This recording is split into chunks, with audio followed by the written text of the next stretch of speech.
दोस्तों, कैसे हो? तो आज ये जो मैं आपको बता रही हूँ पूरी कहानी सुनना। वीडियो पसंद आए तो ही लाइक करना। तो इसमें रहते हैं दो भाई और एक बहन। तो बहन शादीशुदा होती है और दोनों भाई भी शादीशुदा होते हैं। तो एक भाई तो रहता है गरीब और एक भाई रहता है अमीर। तो अब दोनों के बीच में क्या बात होती है कि पहले वो बहन सोचती है कि छोटा वाला तो इतनी गरीबी में रहता है और वहाँ की तो गलियाँ भी सिरती है और वहाँ ना पंखा है ना कुछ और है। तो फिर वो बोलती है कि मैं पहले जाऊंगी बड़े भैया के पास। तो बड़े भैया मेरा पैसा वाला है और उसके घर में तो ऐसी है और सब कुछ ठंडी हवा चल लगेगी और मैं उसके पास 15-20 दिन रुकूंगी।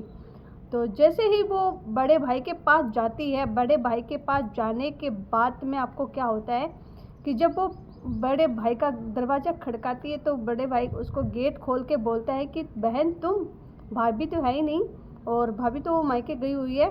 तो बोला भैया कोई बात नहीं, बहन भाभी मायके गई हुई है लेकिन मुझे तो आप ही से काम है। तो वो आपके भाई को राखी बांधने आती है। तो बोले बहन आज क्या है? बोला आज रक्षाबंधन है। तो रक्षाबंधन पे फिर वो भाई बोलता है कि चल ठीक है तू अंदर आ जा। तो फिर वो अपनी बहन को अंदर बिठाता है और अंदर बिठाने के बाद में उसके साथ क्या बात होती है कि बोलता है कि वो बड़ा वाला भाई रहता है। तो बोला कि तू छोटे वाले भाई के पास नहीं गई? कि बोला मैं उसके पास नहीं जाऊंगी कि उसका घर बहुत बुरी तरह छिड़ता है और उसके घर में बदबू आती है और उसके पंखे टूटे फूटे हैं, उसके हवा नहीं लगती है। तो फिर ऐसे करके बात को टाल देती है। लेकिन वो बड़ा भाई बोलता है कि ठीक है मैं छोटे भाई को यही बुला लेती हूँ। बोला ठीक है बुला लो। पर फिर अपने भाई को क्या बोलती है वो, ठीक है वो छोटा भाई आता है उतने में मैं आपको राखी बांध देती हूँ। तो बोले भैया बहन वो आ जाए, भैया आ जाए उसके बाद बांध देना। चलो नहीं वो आता रहेगा, पल तू राखी बंधा ले। तो अब वो बहन कितना फ़र्क करती है दो भाइयों के बीच। एक भाई के लिए लाती है चांदी की राखी और एक भाई के लाती है पुराने वाली कपड़े वाली राखी।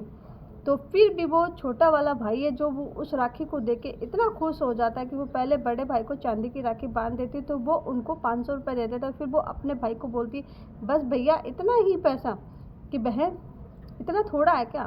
तो फिर बोलता है, फिर वो अपने भाई को बोलती कि भैया ठीक है कोई बात नहीं। फिर वो छोटे भाई को जब राखी बांधते हैं तो छोटे भाई उसके लिए बहुत कुछ लेके आता है, चांदी की कड़ियाँ और मच्छी वगैरह, छल्ली, सोने की अंगूठी, सब कुछ लेके आता है उसके लिए और साड़ी भी और बटेऊ का कपड़ा भी लेके आता है सुंदर सुंदर। तो फिर वो अब छोटा वाला भाई है जो वो उनको देख के इतनी खुश होती है कि मेरा जो उस भाई के पास कुछ है ही नहीं वो मेरे लिए इतना कुछ लेके आया। तो वो अपने भाई के से पूछती है कि भैया तेरे पास ये सब कुछ कहाँ से आया? तो बोला भाई मुझे पता था कि रक्षाबंधन आएगी तो मेरी बहन को मुझे देने के लिए कुछ चाहिएगा। तो वो उसी दिन से 1-1 2-2 रुपये जोड़ के उनके लिए रखा था। 12 महीने में उनको इकट्ठा किया अपनी बहन को देने के लिए। तो फिर वो बोलती है कि चलो बहन कोई बात नहीं अब तुम रखो। तो रख लेती है। तो फिर वो बड़ा वाला भाई उसको बोलता है कि बहन तुम मेरे घर में रुक जाना, 4-5 दिन रुक जाना। तो फिर वो बहन बोलती है कि उसको पता चल जाता है कि जिसके घर में बड़े जिसके खाने के लिए कुछ नहीं है उसके यहाँ इतनी इज्जत मिल रही है मुझे, और जिसके जो मतलब पैसों से खेल रहे हैं उसके यहाँ पैसों की बारिश हो रही है, उसके यहाँ ऐसी वगैरह सब कुछ हो रही है तो वो मेरी कदर नहीं कर रहा। तो उसको समझ में आ गया। फिर वो अपने भाई को बोलती है कि नहीं भैया मैं मेरे छोटे भाई के पास ही रुकूंगी। तो बोला चल भाई मेरे साथ चल और वहाँ पे भाभी तुम्हारा इंतज़ार कर रही है।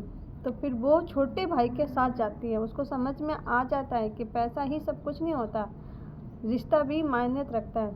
तो इस कहानी से आपको क्या समझ में आया? मैं यही समझाना चाहती हूँ कि भाई बहन का प्रेम ऐसा ही रहना चाहिए कि पैसों के चलते अपना भाई बहन का प्यार नहीं टूटना चाहिए और हमेशा ऐसा बनाए रखना। तो जय हिंद जय भारत। अगर वीडियो अच्छा लगा हो तो लाइक करना।